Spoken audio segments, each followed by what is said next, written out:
Hello student, welcome back to our channel chemistry NEET guide. তো তোমরা thumbnail দেখে আশা করি বুঝতে পেরেই গেছো যে আমাদের চ্যানেলে এখন থেকে ধারাবাহিকভাবে রানিং ইয়ার স্টুডেন্টদের জন্য জেই এবং নিট যাদের টার্গেট তাদের জন্য আমরা এমসিকিউ সিরিজ নিয়ে আসতে চলেছি। এর আগে আমাদের এই চ্যানেলে অলরেডি আপলোড করা আছে এইচএস অর্থাৎ সেমিস্টার 3 বা সেমিস্টার 1-এর জন্য বিভিন্ন এমসিকিউ সিরিজ মানে অ্যাভেলেবেল আছে, তোমরা চাইলে দেখতে পারো। তো এখন থেকে কিন্তু আমরা জেই এবং নিট ফোকাস যে সমস্ত স্টুডেন্ট আছে তাদের জন্য আমরা সেমিস্টার 3 এবং সেমিস্টার 1-এর কভার হবে, তার সাথে সাথে জেই এবং নিটেরও প্রিপারেশান হবে। তাদের জন্য আমরা এই ভিডিওগুলো আনতে চলেছি। এই ভিডিওগুলো মূলত জেই এবং নিটকে ফোকাস করেই আসতে চলেছে আগামী দিনে। তো আজকে আমরা হ্যালোঅ্যালকেন এবং হ্যালোঅ্যারিন যে চ্যাপ্টারটা আছে তার ওপর আজকে আমরা 20টা এমসিকিউ আলোচনা করব। এই টোটাল সিরিজটাই কিন্তু থাকবে ইংলিশ ভার্সান কোশ্চেনে, অর্থাৎ কোশ্চেনগুলো সবই ইংলিশ ভার্সানে থাকবে এবং এক্সপ্লানেশান তোমরা আমি যেভাবে করে দেবো সেইভাবে তোমরা এক্সপ্লানেশানগুলো ভালো করে বুঝে নিও, তাতে তোমাদের জেই এবং নিট পরীক্ষাতে অনেক উপকারে লাগবে, কনসেপ্ট অনেক ক্লিয়ার হয়ে যাবে। তো চলো শুরু করা যাক হ্যালোঅ্যালকেন এবং হ্যালোঅ্যারিনের আজকে আমাদের part 1 video only for JEE and NEET focus student. দেখো, প্রথম যে কোশ্চেনটা রয়েছে, দি ফলোয়িং রিয়াকশান দিয়ে রিয়াকশানটা দেওয়া রয়েছে আরসিএল, আমরা দেখতে পাচ্ছি এনএআই এর সঙ্গে রিয়াকশান করে আরআই তৈরি করছে আর এনএসিএল তৈরি করছে। তো এই বিক্রিয়াটা কিন্তু আমরা মোটামুটি সবাই জানি, এই বিক্রিয়াটা ফিঙ্কেলস্টাইন বিক্রিয়া। ফিঙ্কেলস্টাইন বিক্রিয়া কিন্তু এইটুকু করে আমাদের ছেড়ে দিলে হবে না, আমরা যে তিনটে নাম এখানে পেলাম, আদার তিনটে নাম, সেই বিক্রিয়াগুলোকেও আমি যে খাতায় করছি বা এই পেপারের যে সাইডে করি, তাহলে আমায় সেই বিক্রিয়াগুলোকেও কিন্তু জেনে রাখতে হবে, যে বিক্রিয়াগুলো আমরা কিন্তু জানি না। দেখো, প্রথমে আছে ফ্র্যাঙ্কল্যান্ড রিয়াকশান। তো ফ্র্যাঙ্কল্যান্ড রিয়াকশান কোনটা? আরএক্স এর সাথে জেডএন রিয়াকশান করবে, আর একটা আরএক্স, এটাকে উল্টো করে লিখলাম। এখানেও ড্রাই ইথার থাকবে, দিয়ে তৈরি করবে আর আর, এর সাথে তৈরি হয় ZnX2। এটা হচ্ছে ফ্র্যাঙ্কল্যান্ড রিয়াকশান, ঠিক আছে। তো এখানেও ড্রাই ইথার থাকবে, এটা হচ্ছে ফ্র্যাঙ্কল্যান্ড রিয়াকশান। সোয়ার্স রিয়াকশান, এটা অত্যন্ত ইম্পর্টেন্ট আমাদের এইচএস সেমিস্টার 3 বলো বা জেইর জন্য বলো। সোয়ার্স রিয়াকশানে কি তৈরি হবে, রিয়াকশানটা কি হবে? এখানে কিন্তু Hg2F2 ছাড়াও আরও আদার্স রিয়াকশান আছে, তোমরা নিশ্চয়ই জানো, বই ফলো করলেই দেখতে পাবে।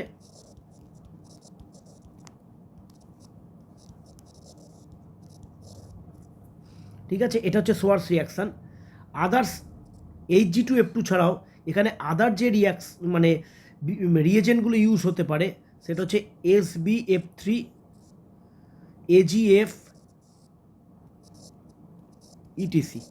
এই রিয়াকশানগুলো সোয়ার্স যে রিয়াকশান রয়েছে সেখানে ইউজ হতে পারে।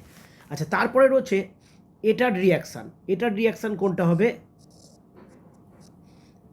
এটার রিয়াকশান করে টলুইন। টলুইন করে এটার রিয়াকশান।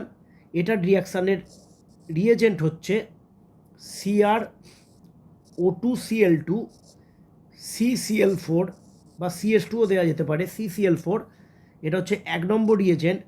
2 নম্বর রিয়েজেন্টে আমরা দেবো H2OH+।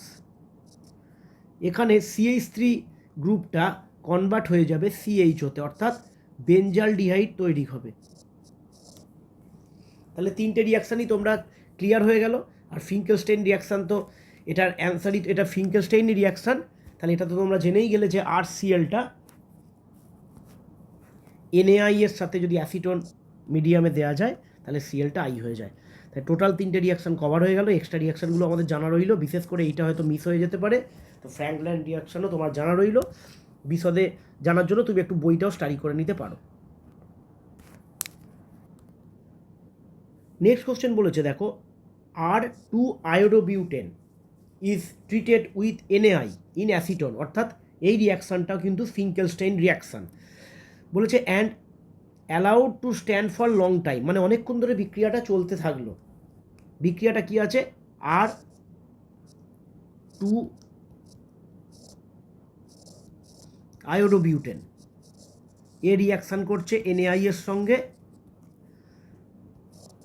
অ্যাসিডন মিডিয়াম আছে। তাহলে দেখো ফিঙ্কেলস্টাইন রিয়াকশান মনে রাখবে SN2 মেকানিজম পাথওয়ে ফলো করে, SN2, ঠিক আছে। এখানে দেখো আয়োডো বিউটেন আছে, অর্থাৎ এখানে যদি আমরা এই কম্পাউন্ডটাকে আঁকি তাহলে কি হচ্ছে দেখো CH3 CH2 CHI CH3, এটা হচ্ছে 2 আয়োডোবিউটেন। এখানে আর কনফিগারেশান আছে। এবার এখানে লিভিং গ্রুপ যেটা হবে সেটাও আই, আবার নিউক্লিওফাইল যে অ্যাটাক করবে সেটাও I-, অর্থাৎ এখানে যেহেতু SN1 ফিঙ্কেলস্টাইন সর্বদা SN1 বললাম, ফিঙ্কেলস্টাইন অলওয়েজ SN2 মানে রিয়াকশান মেকানিজম ফলো করে, তাই এখানে I- অ্যাটাক করবে ব্যাক সাইড থেকে এবং এই আইটাকে বার করে দেবে। এবং আমরা জানি SN2 রিয়াকশানে SN2 মেকানিজমে অলওয়েজ কী হয়, ইনভার্সান হয়, অর্থাৎ এখানে যে প্রোডাক্টটা তৈরি হবে সেই প্রোডাক্টটা কিন্তু হবে S2 আয়োডোবিউটেন, ঠিক আছে। তাহলে R2 আয়োডোবিউটেনের সঙ্গে NAI রিয়াকশান করছে SN2 মেকানিজমের মাধ্যমে, আরটা হয়ে যাচ্ছে S। এবার এটা ফর লং টাইম যদি আমরা চলতে থাকি, মানে বিক্রিয়াটাকে রান করাতে থাকি, তাহলে S2 আয়োডোবিউটেনটাতেও পরবর্তীকালে আবার NAI এক্সেস থাকবে, ও অ্যাটাক করবে, দিয়ে আরে আবার ফিরিয়ে দেবে।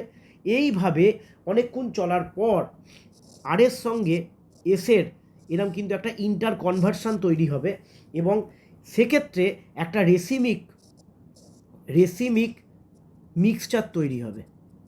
একবার আর হবে, একবার এস হবে, অর্থাৎ একটা রেসিমিক মিক্সচার তৈরি হবে। অর্থাৎ এখানে ফাইনাল অ্যান্সার আসবে রেসিমিক মিক্সচার যেহেতু +-2 আয়োডোবিউটেন।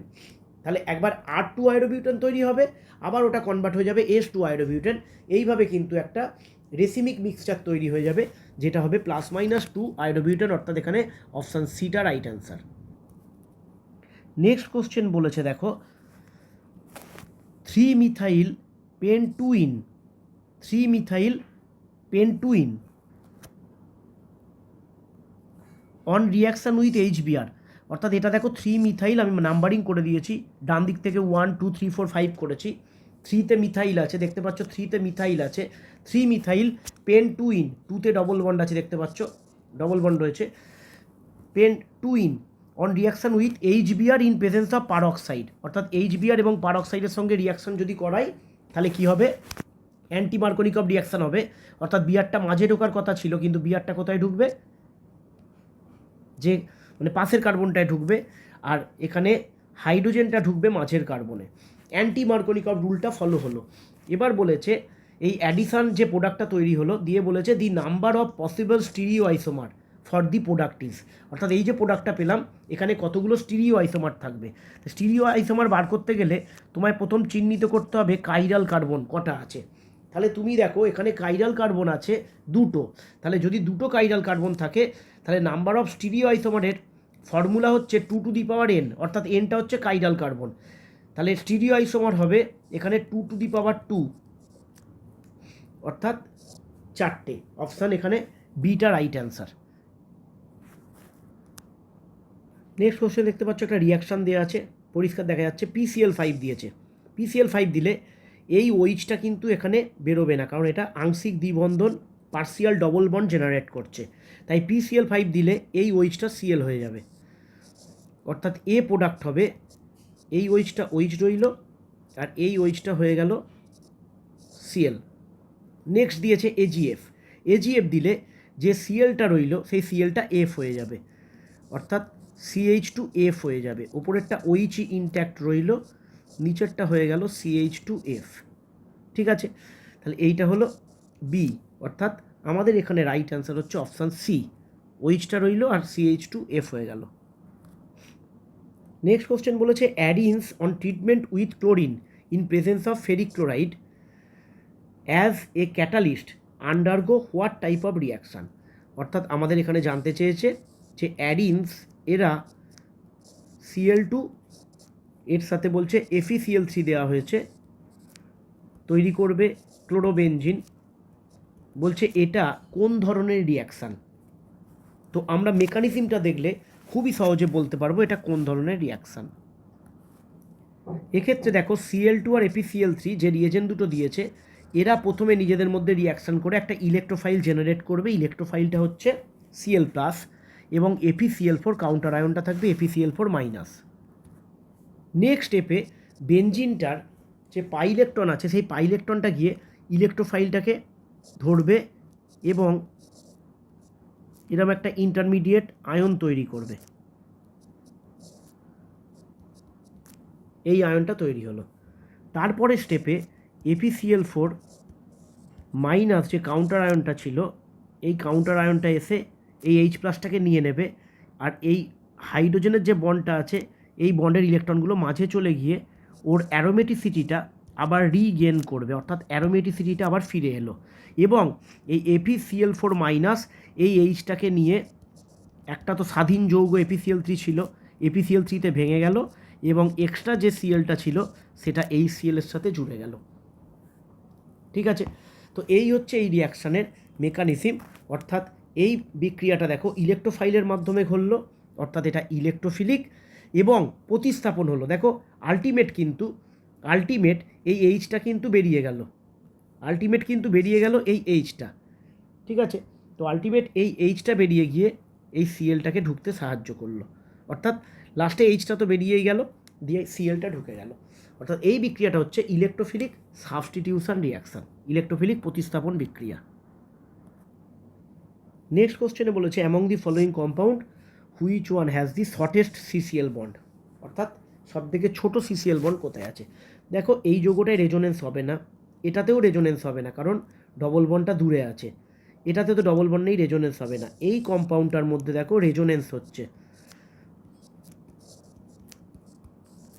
রেজোনেন্সের মাধ্যমে এখানে কিন্তু একটা এই সিআরসিএলটার মধ্যে একটা partial double bond character generate হচ্ছে, এখানে। তো এক্ষেত্রে রেজোনেন্সটা যেমন হবে,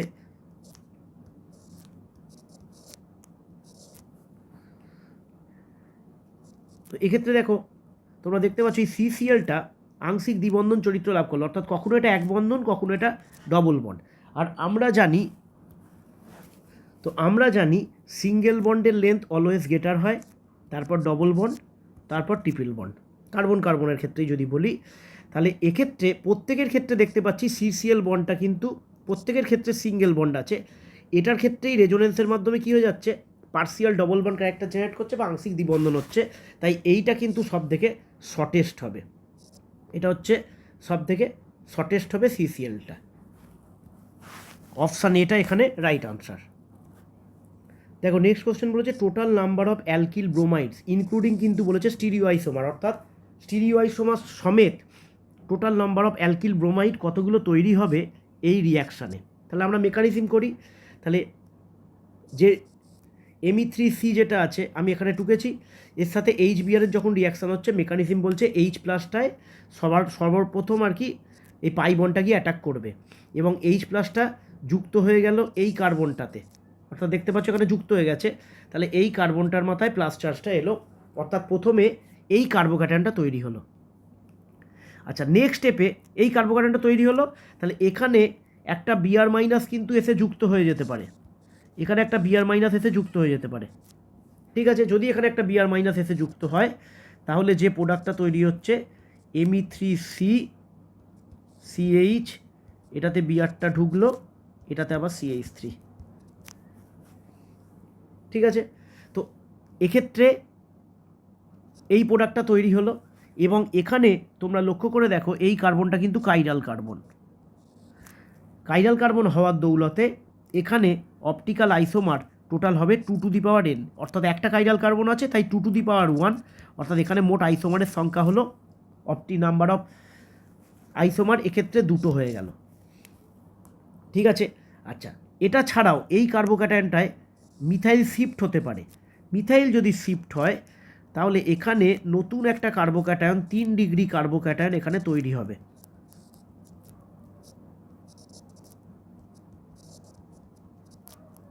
এই কার্বোক্যাটায়নটা তৈরি হলো এবং পরবর্তীকালে এখানে Br মাইনাস এসে যুক্ত হয়ে গেল। ঠিক আছে, তো প্রোডাক্টটা লিখলাম না, এখানে সি এর সাথে Br এর একটা বন্ড হয়ে যাবে। তো এইটার ক্ষেত্রে কিন্তু যে প্রোডাক্টটা হলো এখানে কোনো কাইরাল কার্বন পাওয়া যায়নি, অর্থাৎ এখানে টোটাল আইসোমার হবে একটাই, ঠিক আছে। বিআরটা এখানে ঢুকে গেল, টোটাল আইসোমার হলো এখানে একটা, আর এখানে টোটাল আইসোমার হলো দুটো, অর্থাৎ টোটাল আইসোমার দুটো মিলিয়ে আইসোমার মোট হয়ে গেল 3খানা, ঠিক আছে। তো এখানে তোমাদের যাতে অসুবিধা না হয় আমি ফাইনাল প্রোডাক্টটাও আমি দেখিয়ে দিচ্ছি। এখানে বিআর মাইনাসটা অ্যাটাক করার পর এখানে বিআরটা ঢুকে গেল, তাহলে এটা হলো একটা আইসোমার, আর এখানে কাইরাল কার্বন হওয়ার জন্য দুটো আইসোমার, মোট যোগ করলে 3টে আইসোমার হলো, অর্থাৎ এখানে কারেক্ট আনসার হচ্ছে অপশান সি 3। নেক্সট কোশ্চেন কি বলেছে, the correct sequence of bond enthalpy, CX বন্ডের বন্ড এনথ্যালপির কারেক্ট অর্ডার কোনটা। তো বন্ড এনথ্যালপি বার করার জন্য আমরা প্রথমে বন্ড লেন্থের রাইট যে অর্ডারটা সেটা আগে লিখছি। বন্ড লেন্থের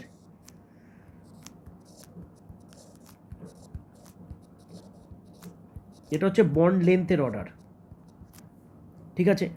এবার আমরা বলতে পারি bond enthalpy is inversely proportional to bond length, অর্থাৎ বন্ড লেন্থ যত বাড়বে বন্ড এনথ্যালপি তত কমবে, ঠিক আছে।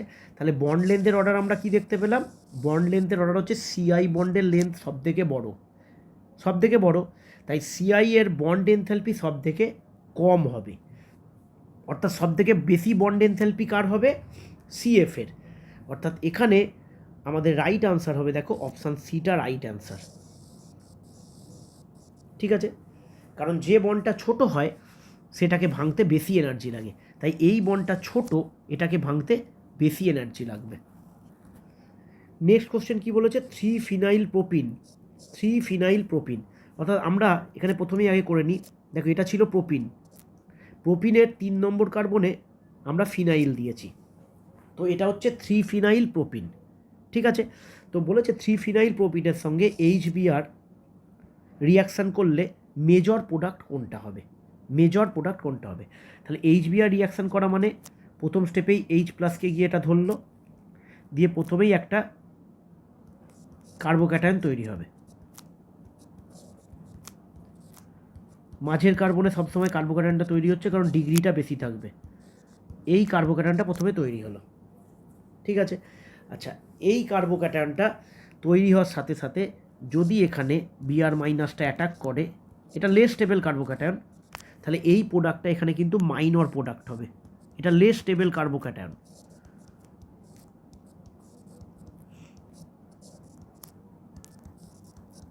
তাহলে এটা মাইনর প্রোডাক্ট, এই প্রোডাক্টটা হচ্ছে আমাদের মাইনর প্রোডাক্ট। এবার বলি এখানে এই যে দুটো হাইড্রোজেন দেখতে পাচ্ছি, এই দুটো হাইড্রোজেনটাকে আমি যদি এইভাবে লিখি, অর্থাৎ এখানে কিন্তু হাইড্রাইড শিফট হতে পারে, হাইড্রাইড যদি শিফট হয় তাহলে মোর স্টেবল কার্বোক্যাটায়ন তৈরি হচ্ছে, রেজোনেন্স হবে এই কার্বোক্যাটায়নটায়,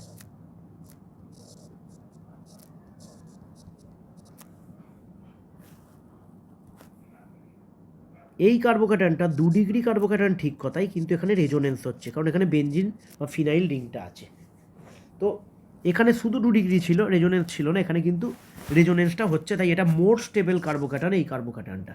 এবার এখানে পরবর্তীকালে বিআর মাইনাসটা জুড়ে যাবে, ঠিক আছে। তো বিআর মাইনাসটা জুড়ে যাওয়ার ফলে যে প্রোডাক্টটা তৈরি হবে এখানে এটা কিন্তু মেজর প্রোডাক্ট,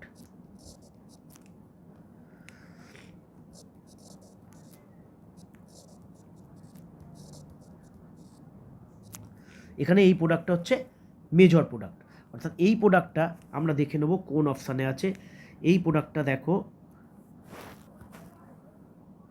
অপশান বিতে আছে, তাহলে এখানে কারেক্ট অ্যান্সার হচ্ছে option B, C6H5 CHBr CH2 CH3। Next question বলছে দি ইউপ্যাক নাম অফ ইথিলিডিন ক্লোরাইডের ইউপ্যাক নাম কী হবে। দেখো আমরা জানি ডাইহ্যালাইড কম্পাউন্ড দু প্রকার হয়, একটা হচ্ছে জেমিনাল ডাইহ্যালাইড জেম, আর একটা হচ্ছে ভিসিনাল ডাইহ্যালাইড জেম আর ভিস। এবার জেম ডাইহ্যালাইড যেটা রয়েছে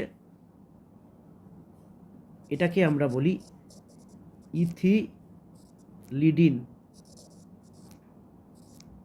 ক্লোরাইড, এখানে যেহেতু ক্লোরাইড আছে ক্লোরাইড হলো ইথিলিডিন, এটা হচ্ছে ইথিলিডিন ক্লোরাইড। ঠিক আছে, তো ইথিলিডিন বা জেম, জেম মানে হচ্ছে একই কার্বনে দুটো সিএল আছে, এটা। তাহলে এটার নাম কি হবে? 1 2 যদি নাম্বারিং করি তাহলে 1 1, অপশান ডিটা দেখো 1,1 ডাইক্লোরো ইথেন, এটার নাম হচ্ছে 1,1 ডাইক্লোরো ইথেন। অর্থাৎ এখানে তুমি মনে রাখবে ইথিলিডিন ক্লোরাইডই হচ্ছে জেম, যে ডাইহ্যালাইডটা রয়েছে সেইটা। নেক্সট কোশ্চেনটা অনেক সহজ, আশা করি তোমরা সবাই পারবে। Identify tertiary alkyl halide. Tertiary alkyl halide বা 3 degree alkyl halide, 3 degree alkyl halide নিচের কোনটা? তাই তুমি দেখতে পাচ্ছ এটা 1 ডিগ্রি অ্যালকিল হ্যালাইড, এটা 1 ডিগ্রি, এটা 1 ডিগ্রি, এটা হচ্ছে 3 ডিগ্রি, এটা হচ্ছে 3 ডিগ্রি বা tertiary alkyl halide, option B.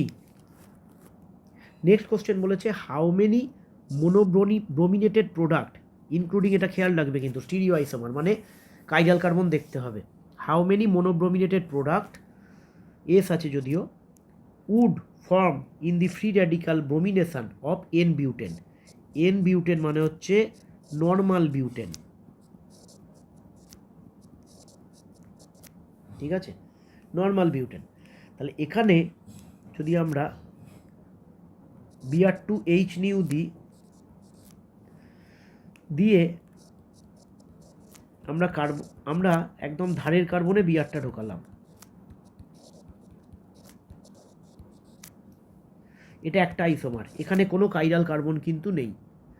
তাহলে আমরা এখানে দুটো কার্বনে বিআর ঢোকাতে পারি, আইদার এইটা, কারণ এইটা আর এইটা এই দুটো সেম একই, আর এইটা ক্রস দুটো হচ্ছে সেম, তাই আমি একবার ডবল লাইটে একটায় ঢোকাবো, একবার ক্রসে ঢোকাবো। তাহলে এখানে ক্রস যে কার্বনটা দিয়েছি আমরা যদি সেটাতে বিআর ঢোকাই তাহলে দেখি কটা আইসোমার পাই। এটা হলো, এবং এখানে তোমরা খেয়াল করে দেখো এটা কাইরাল কার্বন আছে, তাহলে কাইরাল কার্বন আছে মানে 2 টু দি পাওয়ার 1 দুটো আইসোমার হয়ে যাবে একটাকে থেকে, যেহেতু কাইরাল কার্বন আছে একটা মেন স্ট্রাকচার তো দেখতেই পাচ্ছ, তার মিরর ইমেজ আর একটা আসবে, তাহলে এখানে মোট দুটো আইসোমার পেলে, তাহলে দুটো আইসোমার আর একটা আইসোমার 2 + 1 যোগ করলে মোট হচ্ছে এটা একটা আইসোমার, আর এখানে এটার জন্য দুটো আইসোমার, টোটাল হচ্ছে 3টে আইসোমার, অর্থাৎ অপশান সিটা রাইট আনসার। 13 কোশ্চেনে বলেছে যে এই রিয়াকশানটার মেজর প্রোডাক্ট কী হবে। তাহলে আমরা সবসময় মেকানিজম করে করব,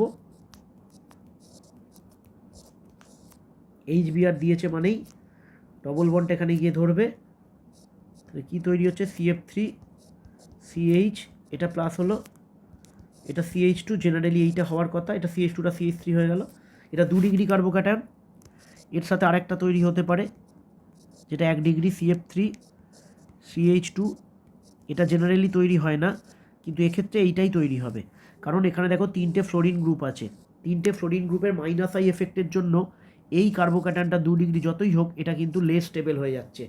এখানে যেহেতু 3টে ফ্লোরিনের থেকে প্লাস চার্জটা অনেকটা দূরে আছে, তাহলে এই কার্বোক্যাটায়নটা কিন্তু এখানে বেশি স্টেবল, এবং পরবর্তীকালে Br- এইটাতে এসে ঢুকে যাবে। ঠিক আছে, যেহেতু এটা হচ্ছে মোর স্টেবল কার্বোক্যাটায়ন হচ্ছে এইটা, তাহলে এখানে আমাদের রাইট অ্যান্সার কোনটা হচ্ছে? রাইট অ্যান্সার হচ্ছে অপশান এ, বিআরটা দেখো ধারে ঢুকেছে। নেক্সট কোশ্চেনে দেখো দুটো রিয়াকশান দেওয়া আছে, দুটো রিয়াকশান আমি আলাদা আলাদা করে প্রোডাক্টগুলো লিখছি। Cl2-র সাথে আমরা যদি H নিউ দিই তাহলে ফ্রি র্যাডিক্যাল মেকানিজমে Clটা ঢুকবে, এবং ফ্রি র্যাডিক্যাল মেকানিজমের ক্ষেত্রে দেখা যাবে এইখানে আর এখানে ফ্রি র্যাডিক্যালগুলো খুব স্টেবল হবে, কারণ রেজোনেন্স হচ্ছে ডবল বন্ডের জন্য, তাই এক্ষেত্রে এখানে Cl ঢুকতে পারে আর এখানে Cl ঢুকতে পারে, তাই এক্ষেত্রে এই প্রোডাক্টটা তৈরি হবে। আর অপশান বি, Cl2-র সঙ্গে তুমি যখন CCl4 দেবে তখন এই ডবল বন্ডটা উঠে যাবে, এবং ডবল বন্ডটা উঠে গিয়ে দুটো কার্বনে দুটো ক্লোরিন ঢুকে যাবে। তাহলে এটা হচ্ছে প্রোডাক্ট বি আর এটা হচ্ছে প্রোডাক্ট এ। তাহলে দেখে নিই আমরা কোন অপশানে এই উত্তরটা আছে। দেখতে পাচ্ছি অপশান এতে আছে, ঠিক আছে, এটা হচ্ছে দুটো Cl ঢুকে গেছে আর এখানে পাশাপাশি দুটো ঢুকেছে, তাহলে রাইট অ্যান্সার এখানে অপশান এ। নেক্সট কোশ্চেন কি বলেছে? Arrange the given compound in decreasing order of boiling point. Boiling পয়েন্টের ডিক্রিজিং অর্ডারে সাজাতে বলেছে। মনে রাখবে বয়লিং পয়েন্ট ব্রাঞ্চ যত থাকবে, ব্রাঞ্চ যত বেশি থাকবে বয়েলিং পয়েন্ট তত কমে যাবে। ঠিক আছে, দেখো এখানে কোনো ব্রাঞ্চ নেই, 1 নম্বর অপশানে কোনো শাখা বা ব্রাঞ্চে কোনো কার্বন ঝুলছে না, কোনো ব্রাঞ্চ নেই। তাই ব্রাঞ্চ যেখানে থাকে না সেখানকার সারফেস এরিয়া বেশি হয়, সারফেস এরিয়া ইনক্রিজ করছে। হ্যাঁ, সারফেস এরিয়া ইনক্রিজ করছে, বেশি হচ্ছে। ব্রাঞ্চ না থাকলে সারফেস এরিয়া বেশি হয়। সারফেস এরিয়া আমি 1 নম্বরটা দিয়ে বলছি, সারফেস এরিয়া বেশি কেন, এখানে ব্রাঞ্চ নেই। সারফেস এরিয়া যত বেশি হবে সেখানে van der Waals force of অ্যাট্রাকশানটা ইনক্রিজ করবে, মানে বেশি হবে। ঠিক আছে, তার বয়েলিং পয়েন্ট সব থেকে বেশি হবে। তাহলে কি শিখলাম, শাখা যদি না থাকে তার বয়েলিং পয়েন্ট বেশি হবে। কেন বেশি হলো, শাখা না থাকলে সারফেস এরিয়া বেশি, সারফেস এরিয়া বেশি হলে van der wall force of attraction বেশি, বয়েলিং পয়েন্ট হাই। তাহলে এইটা হচ্ছে আমাদের ফর্মুলা, শাখা যত কম থাকবে বয়েলিং পয়েন্ট তত বেশি হবে। ঠিক আছে, তাহলে 1, 2 এবং এখানে 3 রয়েছে। তাহলে এখানের রাইট আনসার হবে, অপশানটা একটু গন্ডগোল আছে, রাইট আনসার হবে 1, তারপর হবে 3, তারপর হবে 2। দেখো 1-এ শাখা একদম নেই, এখানে একটা শাখা আছে তাই 3টা সেকেন্ড হলো, এখানে 2টো শাখা আছে 2-এ, তাই শাখা বেশি বলে বয়েলিং পয়েন্ট কম। তাহলে এইটা এখানে রাইট আনসার হবে। অপশানটা একটুখানি গন্ডগোল আছে, ঠিক করে নেবে। এটা হচ্ছে রাইট আনসার 1 > 3 > 2। নেক্সট কোশ্চেন বলেছে, which one of the following does not give white precipitate with acidified silver nitrate solution. অর্থাৎ সিলভার নাইট্রেট সলিউশনের সঙ্গে রিয়াকশান করে কোন কম্পাউন্ডটা হোয়াইট প্রেসিপিটেট সাদা পদক্ষেপ ফেলবে না, ফেলবে না। দেখো এটা যেটা দেখতে পাচ্ছি এখানে কিন্তু রেজোনেন্স ঘটবে এবং রেজোনেন্সের মাধ্যমে ডিউ টু রেজোনেন্স এখানে কি হবে, partial double bond character generate হবে। সিসিএল বন্ডটা partial double bond character generate করবে, অর্থাৎ এখানে সিঙ্গেল বন্ডের মতো এ বিহেভ করবে না, এ ডবল বন্ডের মতো বিহেভ করবে। তাই এক্ষেত্রে কিন্তু এই সিএলটা বেরোবে না। সিএলটা যদি না বেরোয় তাহলে AgNO3-র সঙ্গে রিয়াকশান করবে না। এই কম্পাউন্ডটাতেও রেজোনেন্সের ডিউ টু রেজোনেন্স এখানেও partial double bond character generate করবে। তাহলে এও কিন্তু AgNO3-র সঙ্গে রিয়াকশানে AgCl এর যে হোয়াইট প্রেসিপিটেট এটা ফেলবে না, এও ফেলবে না, এটাও করবে না। কিন্তু এর ক্ষেত্রে আমরা দেখতে পাচ্ছি সিএলটা রেজোনেন্সে মানে পার্টিসিপেট করছে না, তাই এটা AgNO3-র সঙ্গে রিয়াকশান করবে এবং সিএলটা আর এজিটা মিলে AgCl এর হোয়াইট প্রেসিপিটেট ফেলবে।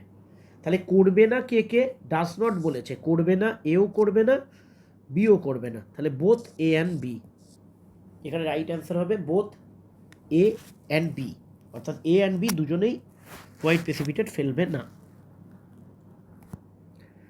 এই প্রশ্নটাই বলেছে 17, the increasing order of reactivity in the SN2 hydrolysis, অর্থাৎ SN2 রিয়াকশান করার যে অর্ডারটা সেটা কোনটা হবে। আমরা জানি SN2 রিয়াকশানের অর্ডার কি হয়, যত স্টেরিক ইনডেন্স কম থাকবে তত ভালো SN2 করবে, তাহলে 1 ডিগ্রিগুলো ভালো করবে। দেখো এখানে এইটা হচ্ছে আমি লিখে দিয়েছি N প্রোপাইল ব্রোমাইড যেটা, অর্থাৎ 4 নম্বরটা, সেটা হচ্ছে 1 ডিগ্রি। এটা তো প্রাইমারিও বলা যায় না, এটা বেস্ট করবে SN2, এটা বেস্ট করবে, অর্থাৎ 2 সব থেকে ভালো করবে। হ্যাঁ, আচ্ছা এইটা দেখো সেকেন্ডারি বিউটাইল, যেটা সেকেন্ডারি মানে 2 ডিগ্রি। ঠিক আছে, এটা হচ্ছে 3 ডিগ্রি টারসিয়ারি। ঠিক আছে, তাহলে সব থেকে ভালো করবে কে, 2 সব থেকে ভালো করবে। তারপরে ভালো করবে কোনটা, 4 নম্বরটা, কারণ এটা 1 ডিগ্রি। ঠিক আছে, তারপর করছে 4 নম্বরটা, তারপরে করবে কোনটা, তারপরে করবে 3 নম্বরটা, এটা হচ্ছে 2 ডিগ্রি। আর সব থেকে খারাপ করবে 1 নম্বরটা, এটা হচ্ছে 3 ডিগ্রি। ঠিক আছে, 2, 4, 3, 1, অর্থাৎ এখানে আমরা দেখতে পাচ্ছি অর্ডারটা অপশান এ যেটা রয়েছে 2, 4, 3, 1, অপশান এ, এটা এখানে রাইট অ্যান্সার। নেক্সট কোশ্চেন কি বলেছে, optically active compounds among the following, মানে নিচের কোন কম্পাউন্ডগুলোর মধ্যে কোনগুলো অপটিক্যালি অ্যাক্টিভ কম্পাউন্ড সেটা জানতে চেয়েছে। তো এক্ষেত্রে আমাদের প্রথমেই স্ট্রাকচারগুলো আগে লিখে ফেলতে হবে। এখানে দেখো আমি সবকটা স্ট্রাকচার লিখেছি। বলছে 1 ফিনাইল ইথানল, তাহলে এইটা হচ্ছে 1 ফিনাইল ইথানল, এটাকে 1 নাম্বারিং করেছি, এটাকে 2 করেছি। ইথানল মানে 1এই OH আছে, আর ইথানলের 1 নম্বর কার্বন থেকে একটা H বেরিয়ে গিয়ে একটা ফিনাইল গ্রুপ ঢুকেছে, অর্থাৎ এটা হচ্ছে 1 ফিনাইল ইথানল।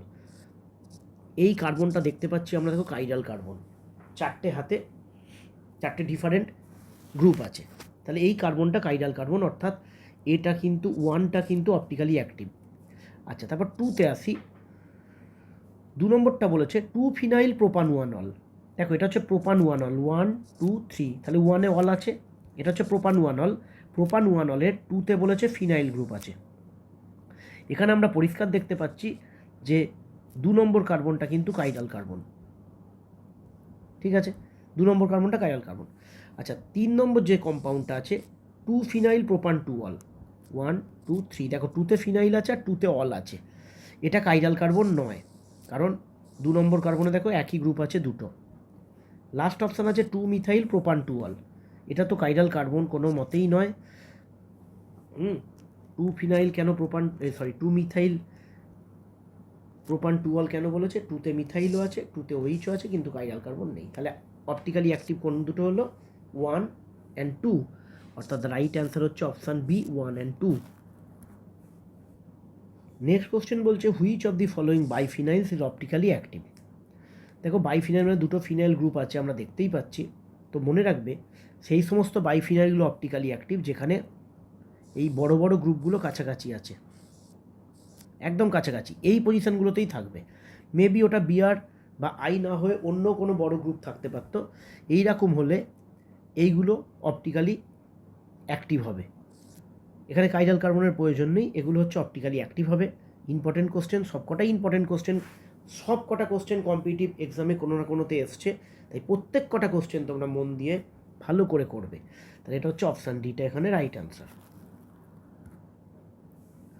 এই ভিডিওর শেষ প্রশ্ন, আজকের পার্ট 1-এর শেষ প্রশ্ন, কনসিডার দি রিয়াকশান দেওয়া আছে, পরিষ্কার সাবস্টিটিউশন রিয়াকশান আমরা বুঝতে পারছি।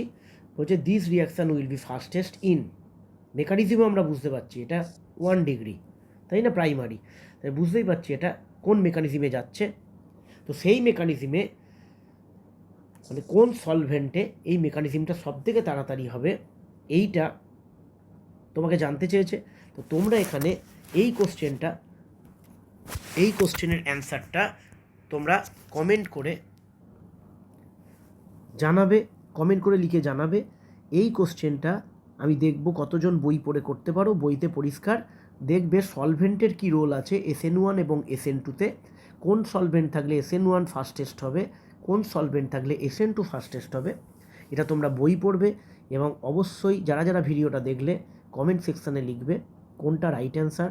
নেক্সট যখন পার্ট 2 আসবে, পার্ট 2 ভিডিওটা কিন্তু আমি এই 20 থেকেই শুরু করব। তোমাদের কমেন্ট দেখার পর 20-র অ্যান্সারটা বলে দিয়ে তারপর আমরা 21 to 40 পার্ট 2 ভিডিওতে নিয়ে আসবো। তো আমি আশায় রইলাম তোমরা এই 20 নম্বর কোশ্চেনটা অবশ্যই কমেন্ট সেকশানে সবাই কমেন্ট করে জানাবে যে কোনটা রাইট অ্যান্সার।